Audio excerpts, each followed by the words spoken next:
Today, I'm teaching you how to start a podcast, and I'm bringing in a podcast pro who's racked up over 50 million downloads of his mega popular show. Stay tuned for that and my own major announcement. Welcome to The Sunny Show, for the bright side of being your own boss and building your own life. Hey boss, I'm Sunny Lenarduzzi, and before we dive into how to start your podcast, you may have guessed that this is my sneaky way of announcing that the Sunny Show podcast is live. Yay!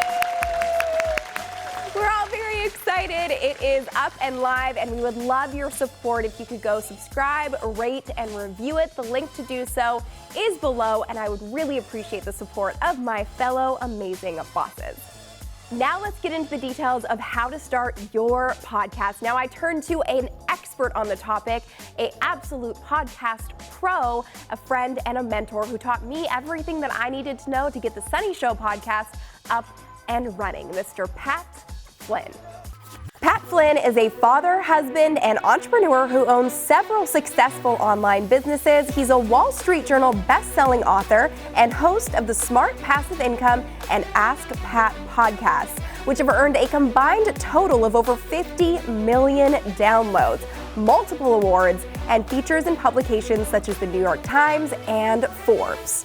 And a fun side note, it's kind of like Pat and I have switched places. Pat actually just launched his own YouTube channel, and it's got lots of great tips for bosses like you. Head over there, tell him that Sunny sent you, and stay tuned until the end of this video because Pat is generously offering free access to his free mini course, How to Start a Podcast in 3 days. So I'll give you the link and all the info for that at the end of the video. Now, without further ado, the master of podcasting himself, Mr. Pat Flynn. Hey, thank you, Sunny, for that amazing introduction. I'm super stoked to be here, and hello to the fellow bosses out there. Really excited to be talking about podcasting. It's become a passion of mine over the years. I've been podcasting since 2010.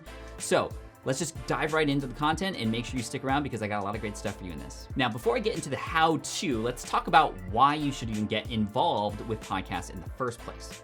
3 quick things. Number 1, it's growth. There's a lot of opportunity for growth and exposure and listens in the podcasting space. When you consider the numbers, there may be 500 million YouTube channels, just roughly. When you consider podcasts, there are less than 1 million, at least at the time of this recording, less than 1 million active podcasts out there. That's such a significantly less number, which means there's a lot more room to get involved in this space. Now, the thing that holds true, no matter what platform you're on, is that the cream will rise to the top. You gotta create great content, so make sure you consider that when you are creating a podcast or when you're going to become a guest on another person's show. You want to make sure you deliver, because no matter what, even though there's not as many podcasts as there are YouTube channels and also blogs, you still need to do well and create great content and provide value in order to be found and shared. Number 2, with podcasting, unlike any other medium, you are able to build a significantly deeper audience. Now, a lot of you may argue with me against that because with video, obviously, you're seeing a person's face, you're getting to understand their personality a little bit, but the big reason why I say this and why I feel podcasting is, in my opinion, one of the top platforms out there that you can be on is because of the amount of time that people are listening to you. When you consider how much time a person may spend watching a video, I mean, it's just, maybe 10, 15 minutes. But with a podcast, people are listening sometimes for an hour or even 2 hours. They're binge listening to shows. Why are they doing that? It's because you can passively consume this content. I might be doing the dishes or walking the dog or doing a workout while I'm listening to podcasts. That's not stuff you can really do while watching a video. Now, perhaps you could, but what about driving? 135 million commuters every single day travel alone in their car, which is just crazy, like in terms of pollution, right? But also crazy in terms of the amount of time that they have to themselves where they could be listening to your show. With that amount of time and literally your voice in their ears, and it becomes like a routine for them, they're gonna develop an amazing relationship for you. They're gonna trust you. They're gonna be feeling like you're their friend. And really, that's how it is. I remember I was listening to a podcast once that stopped producing their podcast, and I felt like a part of my life was missing because they were like literally a part of my life at that point, and then they had to stop their show. So you can get the same kind of feeling when you create your podcast too. And then number 3, and finally, and the big reason why you might want to start a podcast is because of the level of authority that you can have. Now, for a few reasons. 1, now you have a show where you can invite them on. So that's one thing. Number 2, because they're hearing your voice, because you're coaching them through your voice, because they are getting to know you and your vibe and your personality. if you were to actually offer any coaching or an online course or some sort of product, they're gonna trust you a little bit more because of that relationship and just how much you are now a part of their lives. So many benefits to podcasting. I've had 50 million downloads and have done over 1,000 episodes of all my shows. So I'm stoked to be able to share this information to you. So let's just get into the step-by-step. What do y'all need? How do you get started with a podcast? Number one, first let's talk about equipment. Equipment is obviously very important, and since it's an audio show, the most important piece of equipment that you need to have is a great microphone. Now there's probably 1,000 different kinds of microphones you can use that range between $5 to thousands of dollars. There's one mic in particular that I would recommend, and it's called the ATR 2100 by Audio-Technica. It's great because it plugs in via USB. Part of how I teach podcasting is trying to make it as simple as possible. Yes, you could go broadcasting style with all these different boxes and devices and limiters and amplifiers and blah, blah, blah, blah.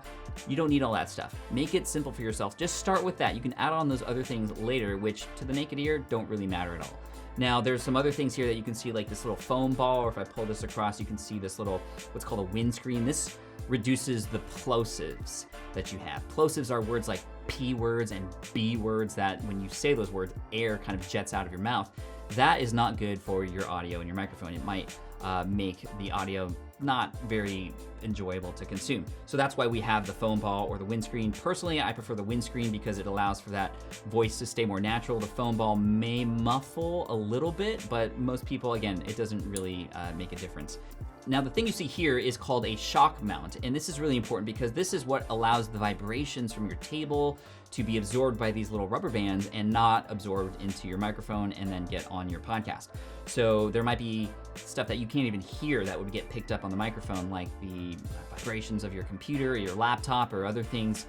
It all gets picked up and absorbed in the rubber bands here that literally suspend this microphone in midair. And that's why you see this in a lot of professional broadcasting studios. Number two, let's talk about your show details. Maybe you've gotten that equipment ordered, you're waiting for it to come in. Now's a great time to think about your show details. That is, what is the title of your show going to be? What's it going to be about, obviously? Also, the show description is really important. Before anybody listens to your show, they see a few things. They see the title, they read the description, but guess what? Even more important than that is the cover art or the podcast artwork, because people see that before they even get into anything else. Now, technically, you need a piece of art that is 3,000 by 3,000 pixels and have it square, but also make sure that when you shrink it down, that it's also readable, because most people are flipping through their devices and something that looks great at a big size may not translate so well at a smaller size. So make sure it looks great when it's small as well. Now that we've nailed down our show details, let's talk about your episode details. How are they gonna be run? What kind of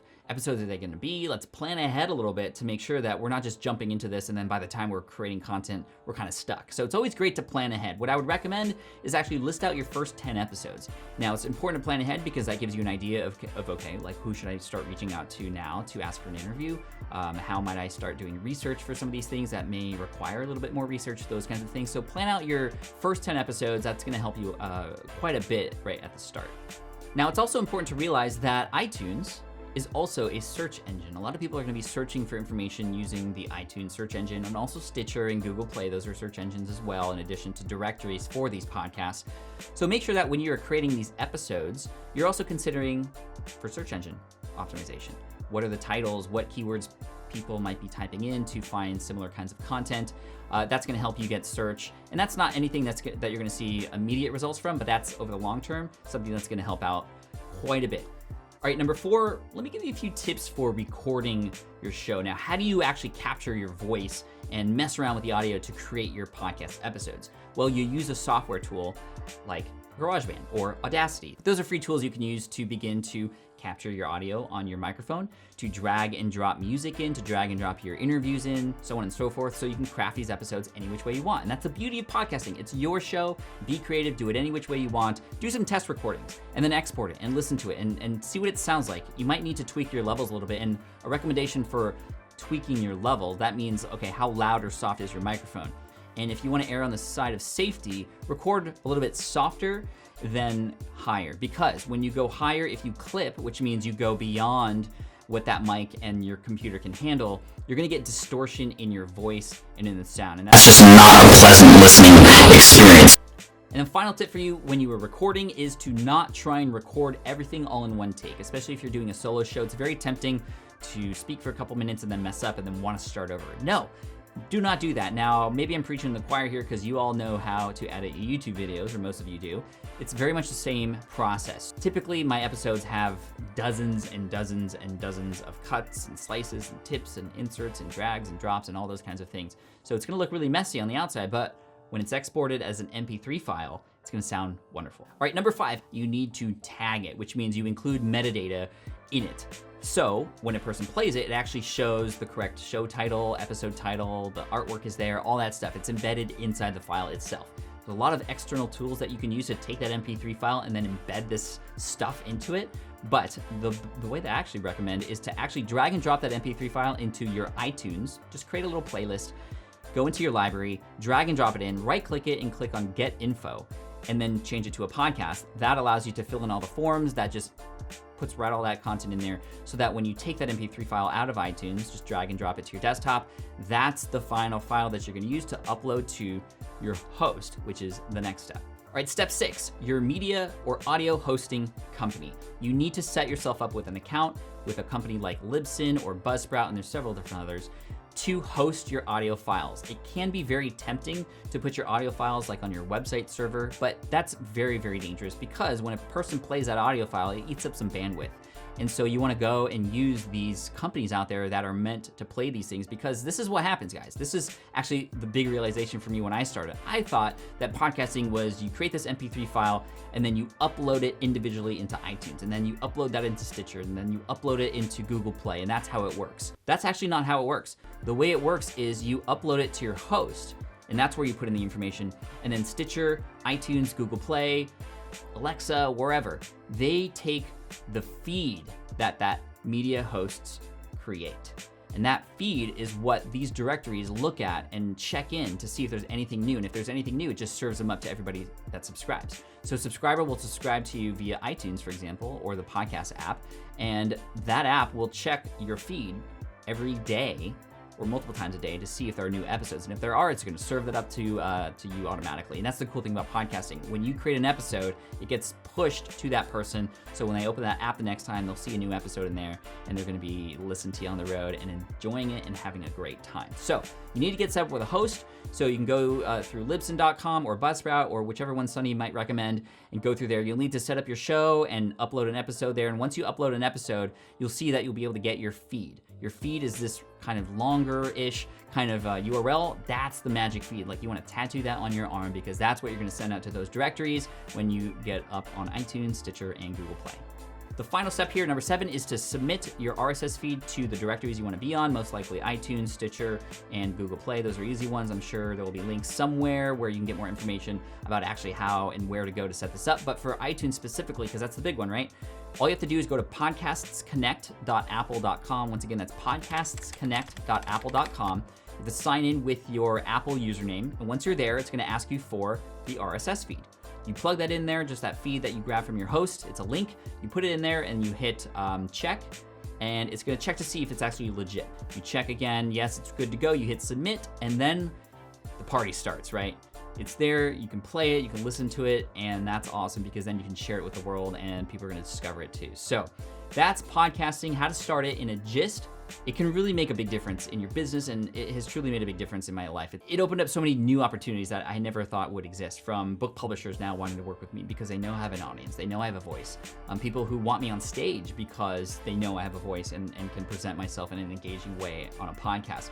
I had somebody from Hollywood want to work with me as a result of my show. I mean, there's so many cool things that can happen. The number one thing you need to do, actually 2 things.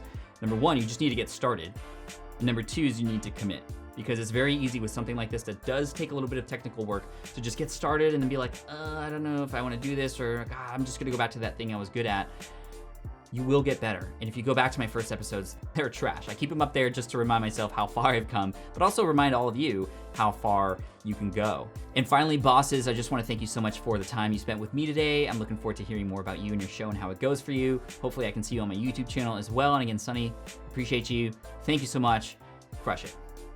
Whoa, Pat knows podcasting, right? See, I told you he is the absolute master at this. And if you're starting your own podcast, I want you to comment below this video and tell us what it's called so we can all support our fellow bosses. Plus, as mentioned, I'm going to give you access to Pat's free 3-day mini course on how to start your own podcast. But before I do, as mentioned, the Sunny Show podcast is live, and we did an incredibly informative extra bonus interview with Pat on my podcast. He talks about what motivates him, what daily practices keep him focused, and how he had a record-breaking multi-million-dollar year last year in his business. I had so many aha moments, and I know you will too. You'll get a lot out of it. Make sure you go download it and listen to it at sunnylenarduzzi.com/006. And as promised, the link to access Pat's mini course on how to start your podcast is below. All you have to do is go click it and get access for free. Thank you so much for watching. Thank you so much to Pat Flynn for such an informative video and for being a guest on The Sunny Show. Make sure that you go listen to the podcast interview and let me know what you think of the brand new Sunny Show podcast. Again, if you like this video, hit the like button below, share it with your friends, and be sure to subscribe. Thank you so much for watching, and I will see you in the next video.